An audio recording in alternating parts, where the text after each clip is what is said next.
filosofia melhorou. Você é o inferno e você é Cristo para mim. Diante. Então você fala, você tem o material do formulário? Dá para mim. Dá para mim que eu estudo. Dá para mim que eu estudo. Todos os movimentos que tem agora depois do concílio são para acabar com as ordens religiosas. É tudo para acabar com as ordens religiosas. Então não tem mais vocação para o clero. É para Focolare, é para TFP, é para Arautos, é para a renovação carismática, é para o neocatecumenato, é tudo essa pataquada. É tudo secreto.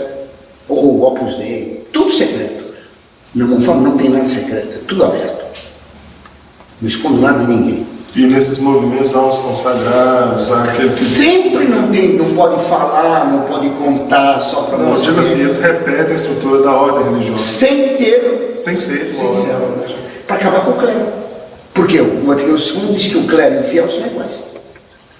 Vocês estão pegando bem, não estão contra essas autoridades, como isso está encharcando a igreja. Certo? Eu podia depois tratar de dar as músicas românticas na igreja que não fazem mal.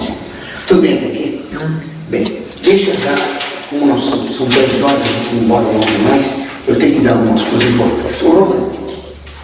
A ontologia é teologia. Página 822. Ontologia é teologia. Quer dizer, estudar a realidade. Estudar? Deus. Isso é panteísmo. Claro, ou gnose, né? Depois.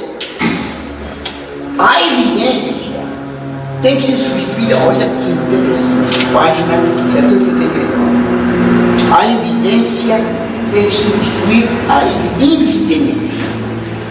Quando nós temos uma coisa evidente, estou vendo o Charles aqui, o professor, o Davi com a máquina. Isso aqui é evidente, eu estou em Belo Horizonte. Mais que a evidência, vale a invidência. Olha que interessante, eu tenho uma realidade, uma certeza ao me autocontemplar por dentro. Tá certo? A evidência vai dar aqui tem um trocadilho francês. A evidência vai me dar uma connaissance, um conhecimento. Connaissance. Naissance é nascimento, mas connaissance é conhecimento. Mas eu tendo uma evidência, eu vou ter um nascimento espiritual. Com a evidência, eu tenho um nascimento interior divino. Tá? A minha experiência interior de Leibniz, o contato com aquilo que me impressionou, eu matutando dentro de mim aquilo que eu tenho, eu acabo me encontrando com a divindade em mim. Tá certo? Página 694, 695. Desculpe, eu tenho que correr um pouco. Mas acho que estão aproveitando, não? Sim, sim. Acho que foi bem útil. Deu para entender, filhinho? Ou você, Stephanie, você não viu a minha sugestão de fazer um colégio, né? Você ouviu? Ah, que bom. Ela só planejando dentro da Eu tenho muita esperança em vocês. Fala com a Vanessa, viu, filho? Vocês não deixam ser medicina. Olha só, pode ser entender. Aquilo que vai se chamar, no começo do século XX, o movimento ecumênico, teve precedentes no seio da Alemanha teosófica, da Alemanha efervescente do século XIX, sob a inspiração dos representantes da teosóficos desenvolvidos por Santos Iluminados, de obediências cristãs. Assim, o médico Jean-Charles Passavant, que morreu em 1957, descendente de protestantes franceses, amigo do padre Zeiler e de Diepenbrock, bispo de Breslau, que estudou a história da igreja cristã, recorrendo por vezes para esclarecer a doutrina, as luzes do magnetismo animal. Segundo o médico Passavant, as igrejas protestantes pertencem tanto quanto o catolicismo à igreja verdadeira, cuja unidade superior se situa além da polaridade das confissões atuais. Quer dizer, as igrejas protestantes e a igreja católica pertencem à igreja verdadeira. Questão do subsídio. Do subsídio. Elas têm oposições atuais. A separação começada nos séculos passados com Lutero se acentuou e as oposições ficaram tão violentas que se tornaram contradições. Tá certo?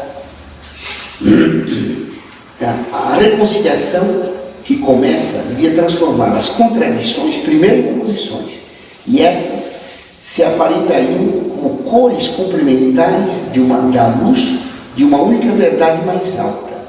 É o elefante. É o elefante, é o arco-íris, as cores se completam. Então o protestantismo é o contrário do catolicismo. Realidade. Homens como Franz Waller, Goebbels, Daumet, Passavan, consideram que o aprofundamento científico procurado pelos protestantes deve se alinhar com a riqueza intrínseca da fé católica. O mito do andrógeno, o homem original, que era masculino e feminino, permite imaginar a união futura da feminilidade católica piedosa com a virilidade do saber protestante. Retomando o esquema tradicional do Evangelho Eterno, do José Jardim Flora, Lessing tinha laicizado na sua educação do gênero humano. Schelling evoca um acontecimento futuro sucessivo e dialético do catolicismo. A igreja de Pedro, tá certo? Vai ser seguida a igreja de Paulo, protestante, esperando que venha no futuro a igreja de João, que vai reconciliar todas as seitas numa só unidade. Essa feminilidade da fé católica aí é aquela que fez as cruzadas, né? da batalha de Lepã. Muito bem, muito bom. Vocês entenderam como é o Vaticano II predito aqui? O Vaticano II está prenunciado pela maçonaria. Deixa eu filmar a capa do livro. Professor, Pois não. o que o dinheiro tem é apenas uma Beleza. evidência, um sentimento religioso. Claro. Não, ele quer negar toda a razão, todo o raciocínio. A evidência é um sentimento religioso poderia. Tudo bem? Agora.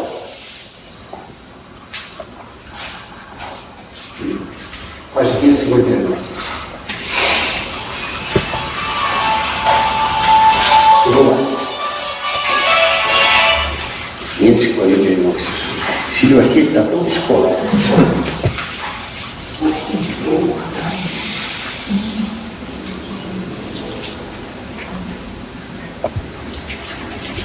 Deixa eu ver. Meu Deus do céu. Ah, não, 712. 712. Vocês sabem que o Vaticano II da Gaudium et Spes diz que Cristo veio revelar ao homem o mistério da Santíssima? Não. O Vaticano II diz, Cristo veio revelar ao homem o mistério do homem. Veio revelar o mistério do homem para o homem. O homem tem uma semente divina. Isso Cristo nunca falou. Não tem mistério no homem. O mistério, o homem é formado, calça, colete e paletó. Cabeça tudo de menos, não tem mais nada. Não tem nenhum mistério no homem. Conversa fiada. Mistério é a sentimentalidade. Escuta só. Desculpe de ler, normalmente o professor nunca deve ler. Porque quando ele lê, ele tem que olhar para o livro. Ele perde os olhos do auditório. E a pessoa perde a atenção. Então, se lê muito, a aula fica. Não tem problema nenhum, mas eu sou obrigado a ler aqui para comprovar os textos. A escola de Tübingen, claro, que o Paulo XVI diz que o anticristo vai ser teólogo de Tübingen, citando Soloviev. A escola de Tübingen põe em ação os princípios do romantismo de unidade orgânica e totalidade. A igreja prossegue de idade em idade, crescendo vitalmente até o fim dos tempos. Os teólogos de Tübingen utilizam as formas do idealismo romântico para apresentar o catolicismo total como um organismo vivo. Um organismo quer dizer um corpo. Na Alemanha romântica se dizia que toda a humanidade formava um corpo, de que a cabeça era quem? Enfim, a Alemanha, ou Alemanha, a cabeça do mundo, no Brasil metão, por isso joga futebol. Eles identificavam todas as partes humanas das nações. Então, a influência exercida no catolicismo, apresentando o catolicismo como um organismo vivo, que nascido da influência exercida pela personalidade histórica de Cristo, é o modernismo Cristo histórico. sofreu a ação da civilização do ambiente e reagiu sobre ela para realizar o reino de Deus. O milagre absoluto e o milagre histórico são indissoluvelmente ligados e fazem ao mesmo título parte integrante do todo orgânico que é a revelação exterior. O esquema romântico da mobilização da verdade se aplica ao dado revelado, que não é dado na sua integralidade original, tá certo?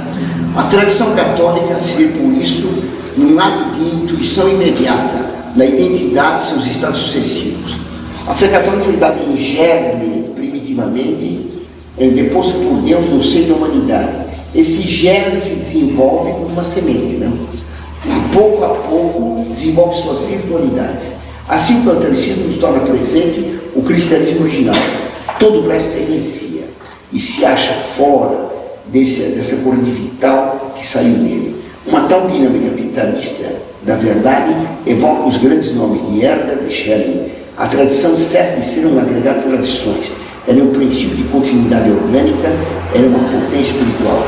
A tradição é um organismo vivo, daí a doutrina da tradição viva do Dom Rifan, De evolução do dogma. a evolução do dogma. E a realização do reino de Deus, isso aqui é interessante também. Também, o terceiro, é muito interessante. Isso aqui vocês me pedirem, depois eu dou para vocês os textos pela internet, tá bem? Certo? Na parte 714, Einstein diz que a religião política está sempre se atualizando, posta em dia, em italiano, aggiornando-se, giorno a dia. A igreja sempre tem razão. Sempre não, e aggiornata. Então, quando a segunda aggiornou a igreja, ao passar 40 anos, está ultrapassado, né? Joga fora. Professor, agora falando, quando voltando esse assunto, se mostrar isso para o Diego no texto lá, que tem um texto do Vaticano, que ele sempre tem que ser reformado, eles não aceitam. Não, porque ele não quer aceitar. Ele tem uma ordem. Ele tem só o sentimento religioso. É uma ordem. Deixa eu aqui ver outra. Página 548. Desculpe correr assim, viu? Mas eu tenho a impressão que ficou compreendido, né? Deixa. Ô, professor, se não for fugir do tema, né? Se não for fugir do tema, queria fazer mais uma pergunta. Pois não. O João Paulo II, na atuação dele, a gente vê claramente que às vezes não, muitas vezes ele atua a serviço da maçonaria. Claro. Mas eu acredito que ele fazia isso sem saber. Né? Pode ser. Pode ser. E o B16, ao contrário, né? Ele atua ruindo isso, né? Esses pilares do Vaticano II, etc., de uma forma muito inteligente. Será que ele tem consciência? Eu acho que tem, filho. Disso, né? Da influência do romantismo, da influência da gnose. Ele faz isso de forma inconsciente. Eu acho que tem. Ele não tem ainda a consciência completa. Então, por isso que ele já tem. Você veja, por exemplo, quando uma pessoa se converte, um rapazinho se converte, passa a ser católico incorreto. Mas ele guarda todos os costumes do passado, não guarda? Ele se confessou, de repente está no ramo. Eu queria contar uma piada, de repente ele conta uma piada obscena. Ou diz um palavrão, não é isso? Porque ele não tem controle completo da alma dele. A conversão não se faz de uma vez para outra. Então, o homem que passou a vida lendo filosofia má, de vez em quando escapa um vocábulo de uma filosofia má, que não exprime corretamente o pensamento católico. Está claro ou não? É isso que acontece com o Bento XVI. Agora, estão sendo publicados na Polônia os documentos secretos da polícia secreta polonesa, envolvendo João Paulo II. Da polícia secreta comunista. Da época de negociação com a Jaruzelski? Quando ele foi posto pelo Partido Comunista para combater o Pichetsky.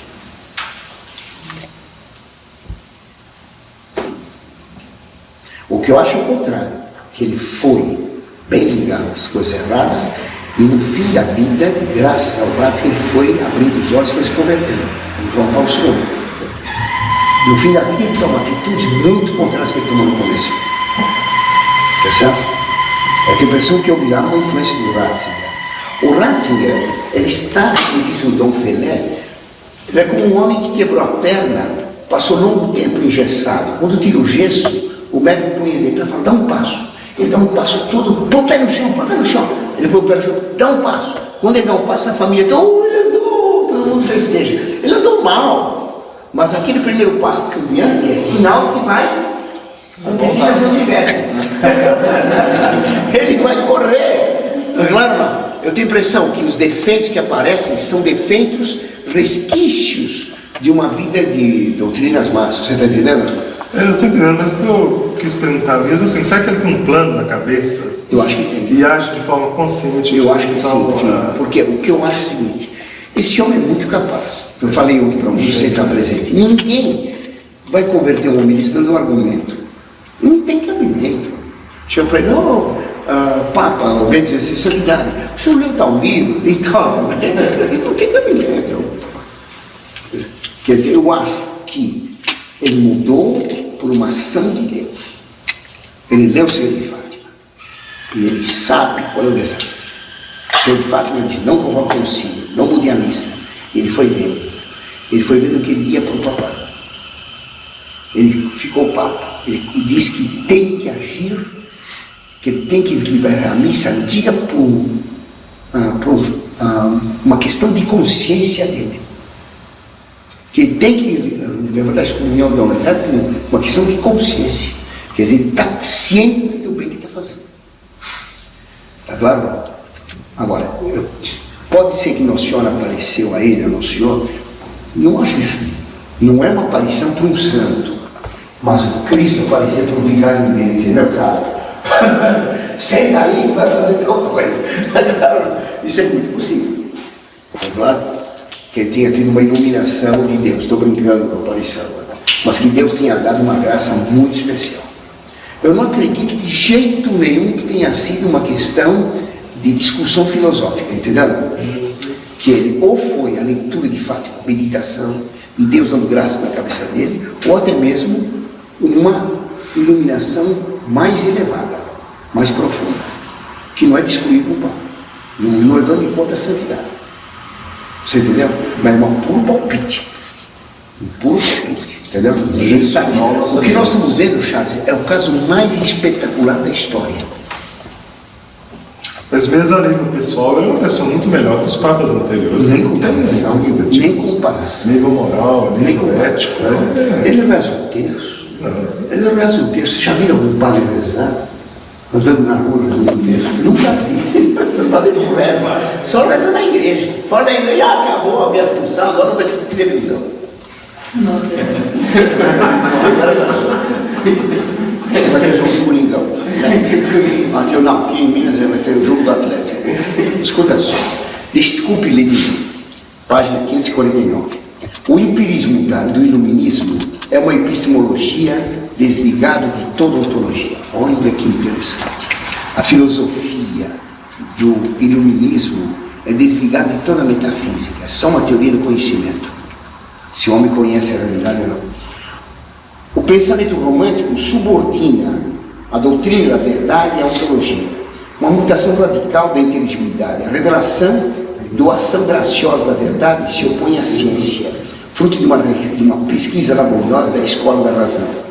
A infusão da verdade revelada supõe, agora o romântico, né? Então o romântico é contra o racionalismo científico. Ele é agnóstico, então ele diz que é uma revelação interior. A intuição interior da verdade revelada supõe que haja uma abertura da humanidade para a transcendência. Tá certo? Há uma abertura para a imanência de Deus na realidade concreta. O romantismo permite ultrapassar da linha que separa o humano e o divino. Quer dizer, o homem é Deus. Tá claro? Por isso o Catecismo Novo diz: o homem é capaz de Deus. Acabou com a transcendência. Deus está imanente. Daí, santo, santo, santo é o Senhor Deus do Universo. Deus não é do universo, Deus é criador do universo. Está errado. Deus não é do universo, o universo é de Deus. Está claro? É uma contradição. Santo, santo, santo quer dizer sem mistura. Não tem mistura com o universo. Santo quer dizer sem imanência. Esse que é o santo. Uma farinha santa é uma figura que fica misturada com o polvilho, tá certo? Com gesso, com giz. Pessoal, esse Senhor Deus do universo não significa Senhor do universo, ele é dono do Sim, universo. filho, mas como eles dizem que Deus está no meio de nós, Claro. Até muito duro. Evidentemente, aí quer dizer que Deus é imanente. Porque a palavra santo, santo, santo foi pronunciada por quem? 2 serafins, conhece isso em Isaías. Os serafins são os anjos mais elevados que existem, certo? E eles gritam, santo, santo, santo é o Senhor Deus dos exércitos celestiais. Os anjos mais elevados elogiam a Deus por ser santo, isto é, por não ter mistura. Eu já expliquei isso aí para vocês, eu faria receita de macarrão? Não? Já expliquei. Vocês já ouviram? Depois, minha avó dava receita de macarrão, eu tenho que fazer macarrão tipo e farinha 12 ovos. Se fizer assim, hoje não dá certo. Porque o macarrão fica tudo quebrado, isso não funciona. Hoje a farinha exige só 8, 9 ovos. Por que isso? Porque não tem mais farinha pura no Brasil. A farinha é tudo cheia de gesso e tudo mais. Quando aquela de ovo vira um cimento que quebra tudo. Então, a farinha não é pura, a farinha não é santa, é misturada. Dizer que Deus é santo significa que Deus não tem mistura com o mundo. Em linguagem teológica, Deus é transcendente. Deus está infinitamente acima dos querubins. O que os anjos proclamaram, 2, Antigo e Novo Testamento, que Deus está infinitamente acima do universo. Está claro? Agora, quando se diz santo, santo, santo, é o Senhor do universo, está claro? Supõe-se a imanência e não a transcendência. Claro que tem a possibilidade de uma outra interpretação, porque a frase é ambígua. Mas é pobre também. A mesma outra, Senhor Deus do universo, se for esse universo aqui, Ele é Senhor de muito mais do que isso. Claro. Ele empobrece o Senhor. Claro. Mesmo que a gente dê... Claro. Deus só sendo o Senhor é muito pouco. Deus é transcendente. E essa ambiguidade é própria do modernismo. Próprio do modernismo. Sempre a frase ambígua é suspeita de heresia ou suspeita de erro. E tem a mesma excomunhão que a heresia que o erro. Se a pessoa em 6 meses não retirar a frase ambígua, está excomungado. O Vaticano II é todo ambíguo. Deixa eu terminar aqui. Então, perdi o fio aqui. A segurança ontológica compensa a incompletude da mensagem divina, já que a realidade humana, na sua finitude, não é capaz do infinito. Mas a revelação ao homem, a continuamente, aparece como uma revelação do homem. Isso não está errado. A última frase está errada. Até aí... Está vendo? A revelação ao homem aparece como uma revelação do homem. Não é a revelação de Deus trino e uno. Deus é um só, Pai, Filho e Espírito Santo, que está insinuado no Santo, Santo, Santo 3. Cristo que revelou. E Cristo não veio revelar coisa nenhuma do homem. Ele veio revelar a Trindade e que Ele, Filho de Deus, se encarnou no homem, Jesus Cristo. É Deus e homem. São os 2 principais mistérios da fé. Em nome singular. E Deus tem só uma substância. Em nome do Pai, do Filho e do Espírito Santo. O sinal da cruz é o sinal da criação, porque os principais mistérios da nossa fé, unidade de Deus em nome, Pai, Filho e Espírito Santo, Trindade, a cruz sobre a cabeça e o peito, aceitando, tá certo? A redenção de Cristo, Deus encarnado, que nos salvou pela cruz, que eu aceito na minha inteligência e no meu coração, na minha inteligência e vontade, no meu ser inteiro. Tá? Então, o sinal da cruz não revela o mistério do homem ao homem, revela o mistério da unidade de Deus, encarnação, paixão e morte de Cristo na cruz. É claro isso? Então, aqui é o texto de João Paulo II, da União Espécie. Cristo veio revelar ao homem, o mistério do homem. Eu vejo também tem esse ensino dentro do homem. Depois, um texto para 694 e 25. Haverá 3 igrejas: a de Pedro, de Paulo e de João. Quando João de 3 foi eleito, o beato João de 3, certo? O nome dele surpreendeu, porque há muito tempo não tinha Papa João, desde o século XIV, quando tinha sido eleito um antipapa, um falso papa, que tomou o nome de João 23. Então ninguém mais quis pegar o nome do antipapa. Claro. Certo? Ele pegou, causou uma surpresa. Então, o Papa João, logo se espalhou por toda a imprensa. Quem controla a imprensa são os japoneses. Diz que ele é um bom Papa João. quando ficou Papa, toda noite ele saía, paisano, para passear em Roma. Ele gostava de andar por Roma. Ele ia em uma pizzaria, tomar um vinho, sabe? Sabia-se que ele gostava então de andar, walker. Era João e Walker. Ele gostava de tomar, beber vinho e uísque. Então puseram primeiro de Johnny Walker. É o apelido dele. Intrigava o nome dele. Por que o nome João? Então, um dia eu recebi no grupo, eu preciso pesquisar na internet qual foi esse grupo que ele disse: eu sou nosso irmão João. A frase, a escritura, eu sou vosso irmão José. Ele fala que é João. E irmão. Irmão. Ele é pai. Paulo VI, também, na convocação do concílio de 63, quando ficou Papa na Igreja Sua, ele disse que vai falar primeiro com o irmão, depois com o pai. Papa quer dizer. Mas ele vai falar primeiro com irmão de quem? Irmão dele. Curioso, não? Eu sou vosso irmão, não tenho ninguém. Claro. Amigo do irmão Ives Maçodon, promessa da maçonaria. Onde todo mundo se trata de irmão. Suspeito. Não prova nada, mas é uma suspeita grande. Claro. Esse nome que vai realizar o plano de Joaquim de Flora. A igreja de Pedro, depois a igreja de Paulo, depois a igreja de João. A igreja da lei, da fé, Pedro. A igreja do apostolado, Paulo, vai de casa em casa. Você tem um momentinho para conversar comigo? Tem aqui um livro interessante. O Flora te fala bem. Fala São Paulo, essas mulherzinhas que vão de casa em casa, querendo sempre ensinar e que nunca aprendem coisa nenhuma. Fecha a boca deles. Está nem isso lá. São Paulo diz: fecha a boca desses hereges, se referindo a alguns judeus que ensinaram contra Paulo. Fecha a boca deles.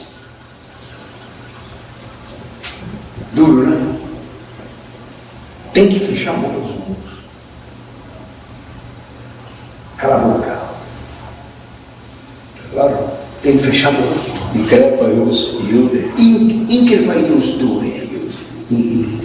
Se critica eles duramente. Increpaius dure. Uma frase tremenda. O São Paulo defendeu o hino da caridade. A caridade manda fazer calar. Para a pessoa não fazer mal aos outros. Então São Paulo mandou calar a boca dos hereges que combatiam ele, claro, que por toda parte levou de outro evangelho. Ele tem a apologia dele contra os hereges gnósticos espetacular, né? Eles são judeus, eu também sou. Eles são apóstolos, eu também sou. Eles sofreram eu mais que eles. Increparilos dure, ataca-os duramente. Muito bem, vocês estão, eu só tenho aqui então 4 ou 5 pontos mostrando como o romantismo é precursor do Vaticano II, certo? Eu fiz uma alusão no começo a 2 canções. Primeiro eu falei do Vandré, vem, vamos embora, vem, canta de novo. Vamos embora, que esperar. Vem, vamos embora, que coisa que o Brasil não quer. Deixa isso. Isso fracassou o Araguaia. Depois eu fiz a alusão à Marselhesa, vibrante, espetacular. Eu não sei se contei aqui uma canção que eu cantava no quartel do Mestre Machado. Eu detestava fazer esse serviço militar. Eu não compreendia o bem que tinha aquilo, né?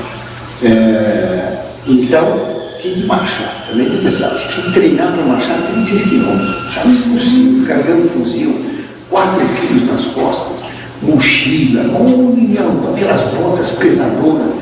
Tem que andar. Eu andava só descalço. Tem que andar com aquilo impossível. Tinha que cantar uma canção nas ladeiras. Certo? Como é que é? Avante, camaradas, ao tremular do nosso pendão. Vençamos as invernadas, com fé suprema, o coração. Essa é a canção da Na minha frente tinha um amigo meu chamado Carrera, que já morreu, um rapaz que tinha um passo firme, que andava sempre fumando com uma facilidade enorme. Eu ficava ficava intrigado como é que esse fulano anda assim e como ele pode andar 36 quilômetros de camarada ao tremulão do nosso peito. Vocês não trocavam pra. Tremulava minha perna. Vocês não trocavam pra. Nós somos a pátria amada. É, soldado. Mas eu queria trocar por outra musiquinha, uma musiquinha alemã, que quer dizer, vamos fazer. Música em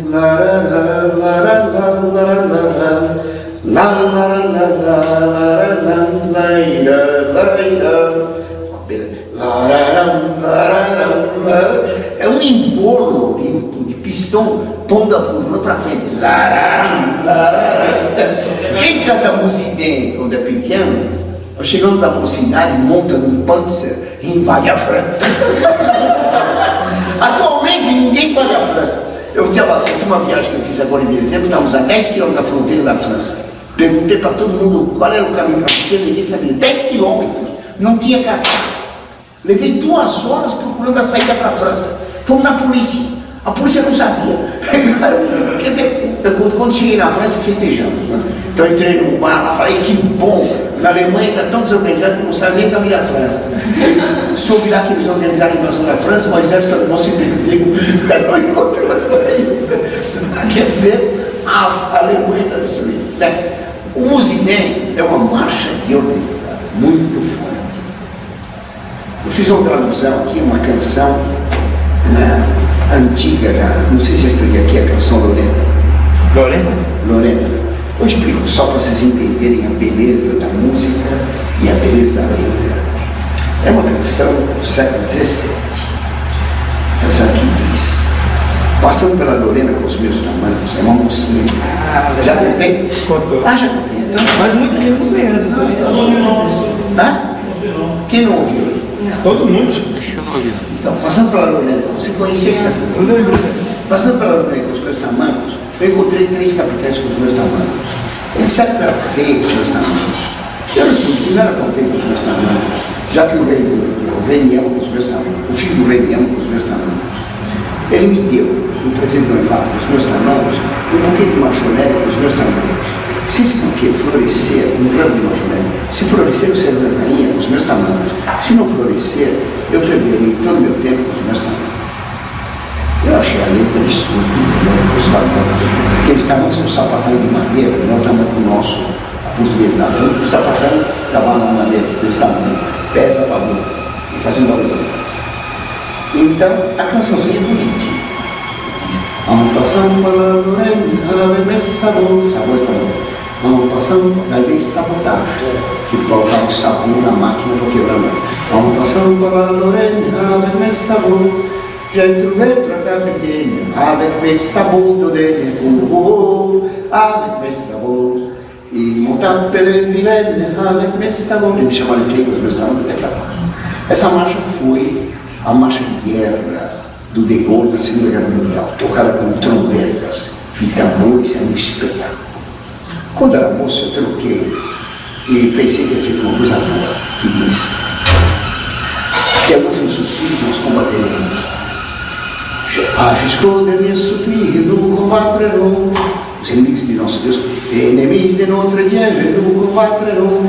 Même si nous serons seuls à défendre Dieu du ciel, non jamais, não ne cederons. Mais se ficar sozinhos a lutar pelo Deus do céu, nós nunca cederemos. Libéraux et communistes, nous combattrons. L'hérésie égalitaire, les igualitaires, nous combattrons. Même si tu l'applaudisses, seront de tous offices, não jamais, não ne cederons. A heresia igualitária combateremos, e mesmo que todos se entreguem ao lixo, não jamais, não, nunca cederemos. Certo? O não jamais cederemos, eu tirei da espada de um general católico de camponeses na guerra contra a Revolução Francesa, o Charette. Ele ganhou um sabre do rei, ele mandou escrever então, ele combatia sozinho, mandou escrever no sabre: Je ne cède jamais, eu não cedo nunca. É a morte mais bonita que eu conheço na história dele. Ele era um coitado. Ele foi oficial de cavalaria, oficial de marinha, perdão, oficial de marinha, casou-se com interesse com a velha. Foi pedir a mão da velha, rica. foi pedir a mão de uma moça, filha de uma velha rica. Quando ele pediu a mão da moça, a mãe da moça disse: não precisa pedir a mão de minha filha. Eu não sou tão velha. E como ele queria o dinheiro, casou com a velha. Não deu certo. Teve uma vida ruim, teve amantes, etc. Separou da velha. Quando o Luís XVI foi preso, ele foi a Paris defender o rei. Massacraram toda a guarda do rei, comeram 17 guardas suíços nos fornos, assaram e comeram.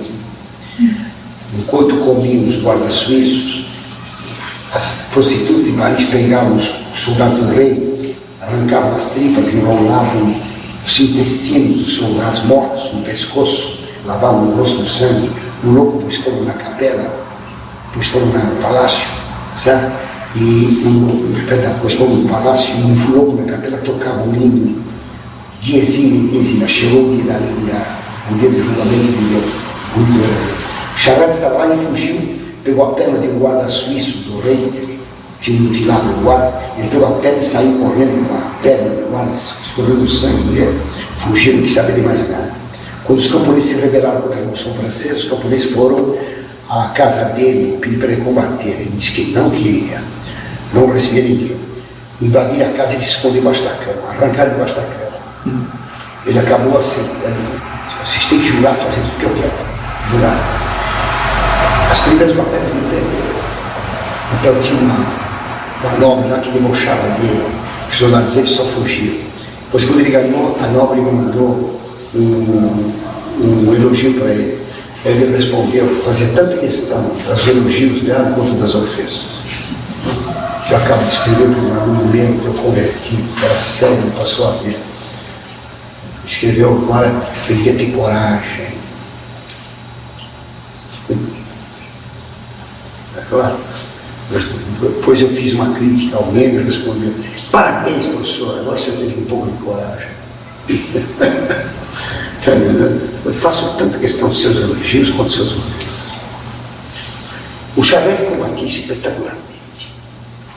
Ele combatia e aparecia em 10 lugares.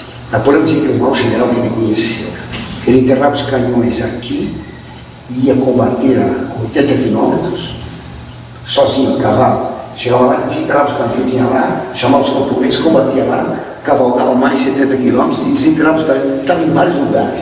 Então os revolucionários diziam que tinha 5 ou 6 charretes. Ele dizia: pendant qu'il roulera, la charrette roulera. Enquanto houver uma roda na charrete, a charrete vai rodar. Foi traído pelos padres. Foi traído, acusado os padres onde ele tinha os canhões. Ele fugiu de todo lado, foi perseguido. No final, no último combate, cercaram ele, feriram ele, levou um tiro na testa, raspão, quebrou o braço direito quebrou.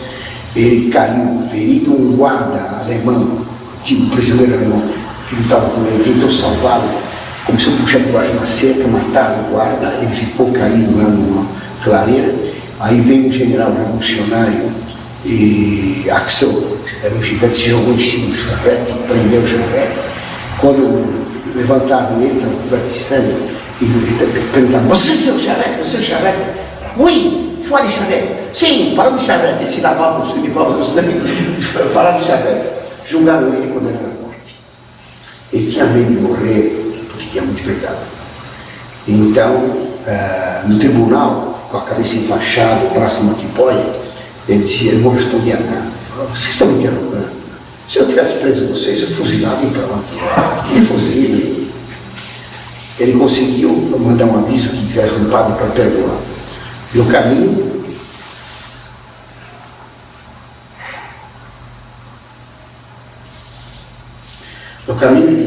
ele ia rezando, com a cabeça enfaixada, todo mundo veio para ver aquele homem que ninguém conseguia pegar durante 4 anos.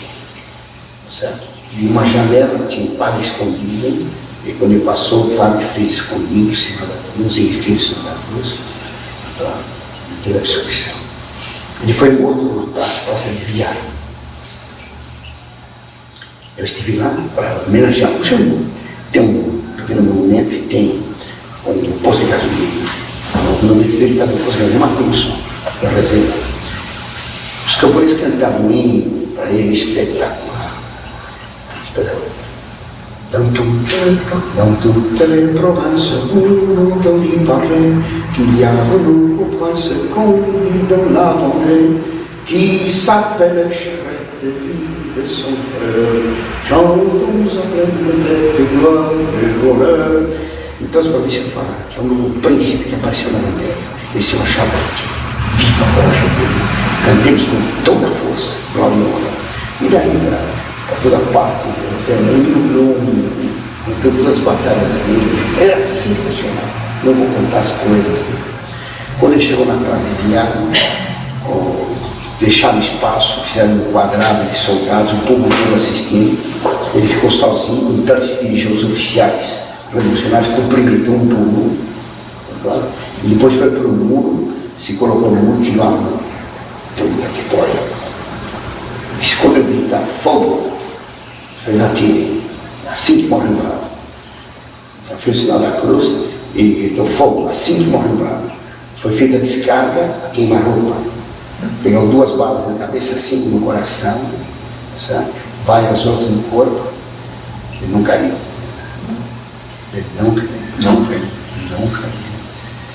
Então o oficial se aproximou para dar o tiro final na cabeça de misericórdia. Aí ele foi se abaixando, ele dobrou para a esquerda, pôs a mão esquerda no chão, foi se deitando, se deitou. Entendeu? Depois tinha 5 tiros, 2 tiros na cabeça, 5 no coração. Mas é uma coisa fantástica. Deus permitiu que ele não caísse, que ele se deitasse. Os revolucionários disseram que tinha acabado a bandeira, o catolicismo estava morto. Aí apareceu um outro guerreiro, chamado Candão, que era um gigante maior que o professor, que pegava uma pedra de poço e levantava sozinho, agarrava um cavalo pelas patas traseiras, o cavalo se construía, não podia se mexer. Candão, um colosso, foi morto por Napoleão, o único homem que Napoleão tinha medo. Napoleão venceu a batalha de Marengo, na Itália, foi uma batalha de sensação, escrevia para Paris, prendam Jorge! Jorge Candão, que era o único homem do mundo que era conhecido pelo primeiro nome. Só os reis eram conhecidos pelo primeiro nome. O resto não conheceu o segundo nome. Mas o Jorge era um Candão, um camponês tremendo. Depois que Charette morreu, ele liderou 100.000 camponeses. Ele, quando foi morto diante de Notre Dame. Na prisão, ele reuniu os camponeses dele para rezar de Maria. Todo mundo ia escutar 6 horas, ele rezava para os camponeses. No tribunal, ele dizia para os camponeses, se estiver medo, olhem para mim. Fizeram ele morrer em último lugar, para só ver ele morrer todos os camponeses. Ele ficou de pé, assistindo todos e dando força para todo mundo. No final, o padre chama para ele e resolve Maria final. Então, ele resolve Maria, a noite de graça, etc. Ele resolve Santa Maria de Deus, rogar para nós pecadores agora. O padre disse, termina? Não, padre. Para que termina? Não é agora, morreu dentro do Notre-Dame, mas a família tinha gritando, viva a fé, viva o amor. Então, a Igreja Católica pensava que tinha morrido, ela continuou. Ele piorou, por ser sanguinese. Agora pensaram que a maçonaria pensou que era. A Igreja Católica não pode funcionar. Ela pode se deitar, mas ela não morre. A Igreja Católica, nós também somos de Deus. Nós não seremos nunca. A canção camponesa que eu tinha mudado, eu expliquei para alguns ao passado, né, que eu não se entendia a canção dos tamanhos. A Ivone me explicou. Uma mocinha que passa pela Lorena com os tamanhos, grosseiros. Ela vem 3 capitães e diz, você é feio com os seus tamanhos. Eu não sou tão feio com os meus tamanhos, filho do rei Mion. Ele me deu de presente meu rabo, aquele majoreno. Ele me prometeu alguma coisa profunda. Se não do que florescer, eu serei caído. Se não florescer, eu terei perdido meu tempo e os meus tamanhos. Então, quando me explicou, eu não conhecia a interpretação da letra. A mocinha que passa pela arena é a alma humana. É a nossa alma que passa na terra, onde 3 capitães dizem que nós somos feios, com as nossas misérias. O primeiro capitão é o mundo, o segundo é a nossa carne, o terceiro é o demônio. A alma é feia, você não presta, você cometeu tantos pecados, você tem tantos defeitos, tem tantas misérias. A alma responde, não. Eu sei que tenho misérias, mas o Filho do Rei, o Filho de Deus me ama. O Filho de Deus é Jesus Cristo, Ele me ama. Apesar do meu estado. Ele me prometeu que vai me dar o céu com o batismo, com os meus tronos. Se eu florescer as graças que Ele me deu na vida, eu serei reino do céu com os meus tronos, com as minhas misérias. Se eu não aproveitar as graças, eu terei perdido o tempo da minha vida com as minhas misérias, com os meus tronos. Espetacular. Muito. Mas muito. A música é linda. A letra é uma maravilha, com os meus tronos. A minha letra, que fala de guerra, etc., é bom para os meninos combaterem, terem isso. Mas não tem a grandeza da canção camponesa de outro lado. A Igreja Católica fez a Idade Média. Fez a Idade Média com os castelos, as catedrais, as aldeias, as abadias, as aldeias do povo. Isso é uma coisa linda. Quando eu vi Colmar, olha, uma cidadezinha de origem alemã, se eu fosse alemão, fazia a Terceira Guerra Mundial. É brincadeira, claro. Para correr como está Colmar. Tão bonita, uma cidade medieval. Quando se tem uma aldeia medieval na Europa, é uma coisa magnífica. Quando se escuta uma canção popular, feita pelo povo, não para difundir droga e sujeira e pecado. Quando se escuta uma canção camponesa, aquilo é muito bonito. Os camponeses que cantavam aquelas canções morriam de pé, e fuzilados, se deitavam esperando que nascesse um outro herói, o Cabral. Esses santos que morreram pela igreja, eles estão no céu e nos olham. Chegou a nossa vez. Chegou a nossa vez. Eu tenho que morrer com um pouco mais. Eu tenho que viver com mais. Vamos rezar.